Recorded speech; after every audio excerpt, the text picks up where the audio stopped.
Tumsifu Yesu Kristo, mwana wa Mungu. Mungu ni mwema kila wakati, na kila wakati Mungu wetu ni mwema. Na hii ndiyo asili ya Mwenyezi Mungu. Mungu ni asili ya mema yote, kwa kuwa yeye yupo ndani ya yote, katika yote na wakati wote. Ndugu zangu, kwa nafasi ya pekee sana na kwa namna ya pekee sana, ninapenda kumshukuru Mwenyezi Mungu kwa kunipa kibali cha mimi kuwa hapa kuwaletea ujumbe siku hii ya leo. Ninamshukuru Mwenyezi Mungu. Nikualike sasa tuende kujifunza siku hii ya leo kuhusu unyenyekevu katika maisha yetu.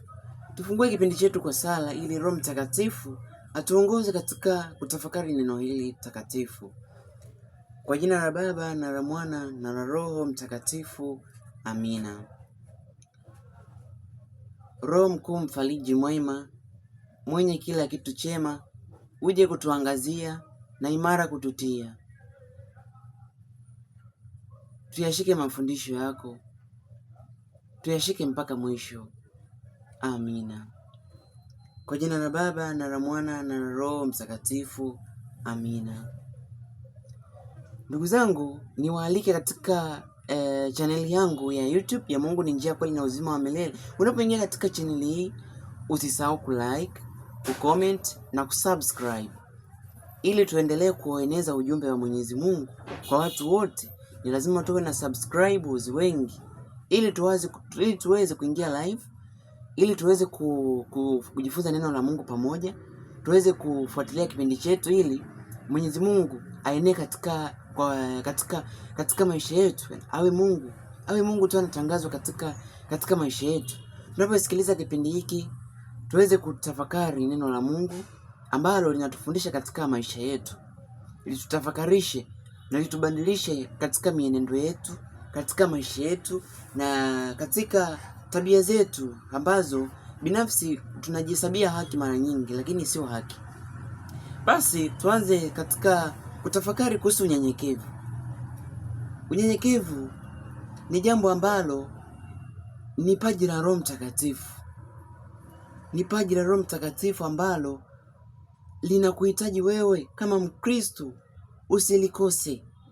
Linakuhitaji wewe usilikose katika maisha yako, kwa sababu usipokuwa mnyenyekevu huwezi kuishi kwa upendo, huwezi kuishi na watu vizuri, huwezi kuwa na maelewano na watu vizuri, huwezi kuishi kwa amani.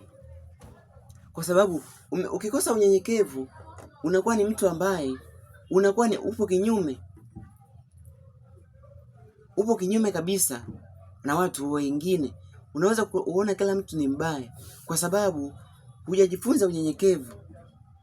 Lakini iwapo wewe ni mnyenyekevu, unajua unyenyekevu, unajua thamani ya unyenyekevu, ni lazima umtumikie Mungu na lazima ufuate unyenyekevu, kwa sababu unyenyekevu ni jambo la maana katika maisha yetu. Wapo watu ambao wanamiliki mali nyingi sana katika maisha yao, na Mwenyezi Mungu amewajalia mali nyingi. Mwenyezi Mungu kaujalia neema, wamepata baraka nyingi za kuwa na vipaji mbalimbali katika maisha yao. Mwenyezi Mungu amewajalia baraka nyingi, amewajalia mali nyingi, amewajalia vitu vingi katika maisha yao, lakini linapokuja swala la unyenyekevu katika maisha yao, kwao ni kama ushamba. Lakini kumbe haiko hivyo. Hata kama una mali nyingi kiasi gani, hata kama una elimu ya juu, hata kama una degree nyingi kiasi gani, hata kama wewe una cheo cha namna gani, hata kama wewe una nafasi kubwa serikalini, lakini iwapo unakosa unyenyekevu, huwezi ishi vizuri na watu kama una unyenyekevu. Ni lazima uwe na unyenyekevu wa moyo, uwe na unyenyekevu. Unyenyekevu, ndugu zangu, ni jambo ambalo linapendeza sana katika maisha yetu. Ndio maana tukitafakari, Yesu Kristo hakuwa na dhambi. Bwana wetu Yesu Kristo hakuwa na dhambi wala hakuwa na hatia, lakini kwa sababu anatupenda, Alikubali kubeba msalaba, alikubali kuteswa, alikubali kutemewa mate, alikubali yote haya, alikubali yote haya. Alionekana kama ni mdogo kuliko wote, alikubali kuonekana mdogo kuliko wote, lakini yote hii ni kwa sababu anataka kutimiza Mungu Baba alichompangia. Mungu Baba ambacho amemtuma akifanye, akitimize kile ambacho Mwenyezi Mungu Baba amekipanga, yeye aje atimize. Na ndiyo maana alikubali kubeba msalaba, wala hakulalamika, bali alijikita zaidi katika kutimiza mapenzi ya Mwenyezi Mungu. Alijikita zaidi katika kutimiza lengo la kukomboa ulimwengu kutoka katika dhambi ambayo inatutenga na uso wa Mungu. Na ndiyo maana alikubali kubeba msalaba mzito, alikubali kunyanyasika, lakini hakujitetea, hakulalamika. Aliubeba msalaba kama ulivyo. Yote hii ni kwa sababu anatupenda sana. Yote hii ni kwa sababu yeye alijikita zaidi katika unyenyekevu.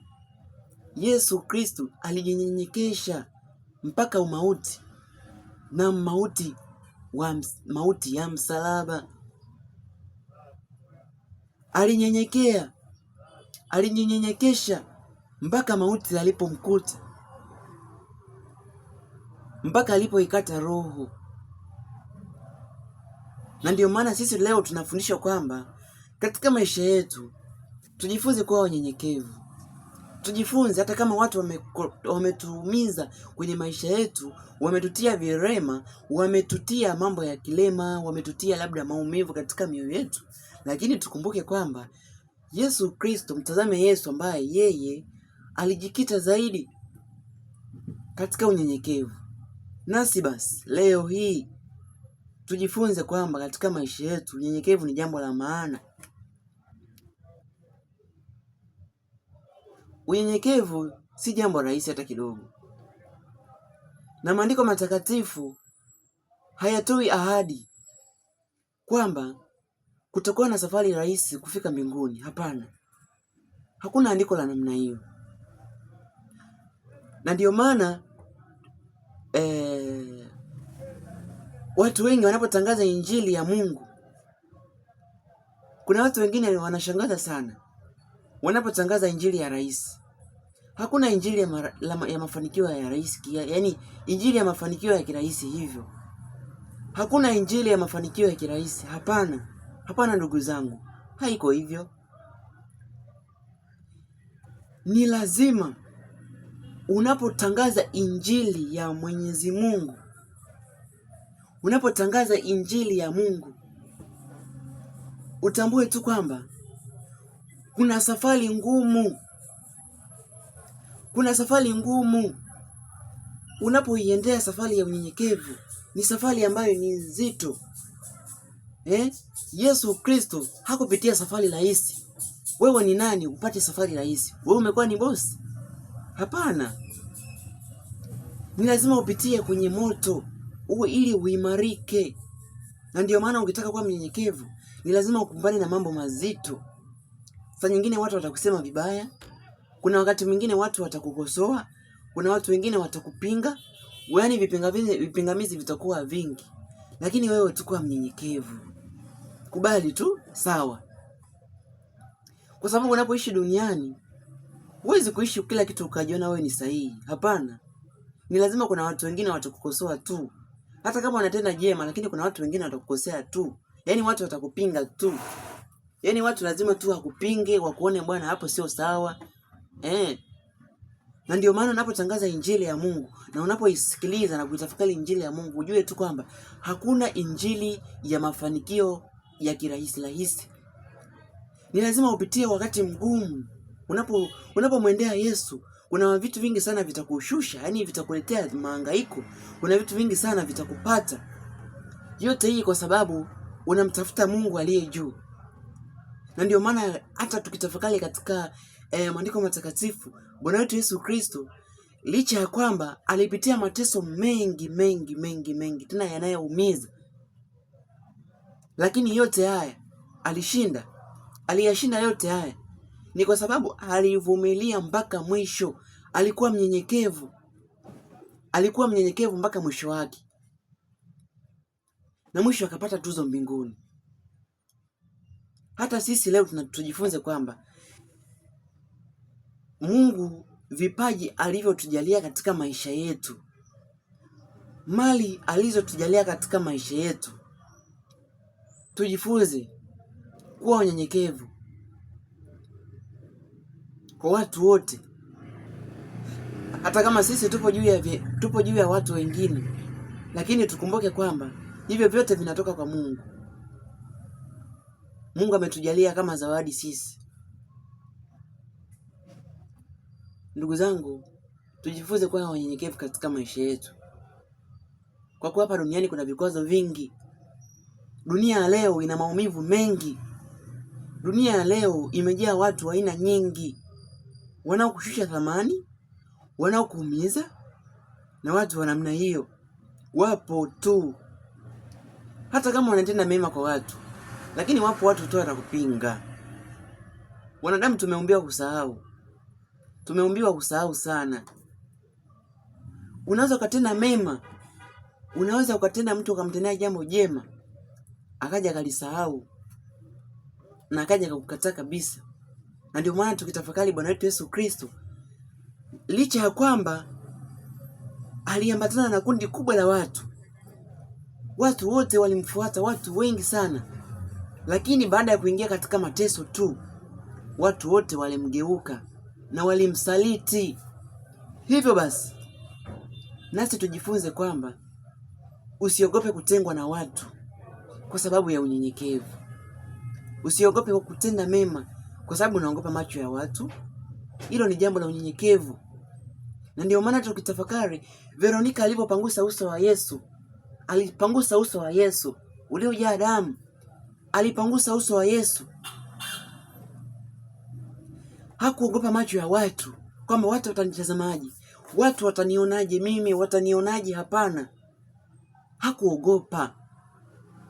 Hata sisi tujifunze kwamba katika maisha yetu tusiogope kunyenyekea mapenzi ya Mwenyezi Mungu. Tunyenyekee uso wa Mwenyezi Mungu, ili tunapoishi katika maisha yetu tuishi katika upendo na utakatifu. Tujifunze katika maisha yetu kutafakari maisha ya wenzetu. Tujifunze katika maisha yetu kutafakari jinsi mienendo yetu ilivyo. Je, mimi ni mnyenyekevu? Mimi nina unyenyekevu kwa namna gani? Unyenyekevu, ndugu zangu, ni jambo zito sana kwa ulimwengu wa leo. Ulimwengu wa leo unaweza kufikiria kwamba unyenyekevu ni jambo ambalo ni la kufikirika tu, ambalo lilikuwa zamani. Lakini ndugu zangu, huko ni kujipoteza. Unyenyekevu ni leo, kwa sababu hatujui saa ambayo Mwenyezi Mungu atakapokuja kutuchukua. Hukumu inakuja, hujui nini kitatokea. Hujui. Hivyo kuwa mnyenyekevu wakati wote, usiache kuwa mnyenyekevu. Asanteni sana kwa kunisikiliza kipindi chote hiki ambacho umekuwa nami. Mimi mtumishi wenu nisiyestahili, Harun Kadebe. Ndugu zangu, unapoingia katika chaneli yangu, usisahau kucomment, kulike na kusubscribe. Ukifanya hivyo, unatupa nguvu ambayo itatusaidia kuendelea kuamsha imani za watu. Kwa sasa nina subscribers zaidi ya 156. Hivyo ni kusihi sana, unapoingia katika channel yangu, usisahau kucomment, usisahau kulike. Kwa kufanya hivyo, unaniongezea nguvu ya kuendelea kutangaza neno la Mungu na kusambaza ujumbe kwa watu wote, ili wapate kujua neno la Mungu ni taa ya miguu yetu.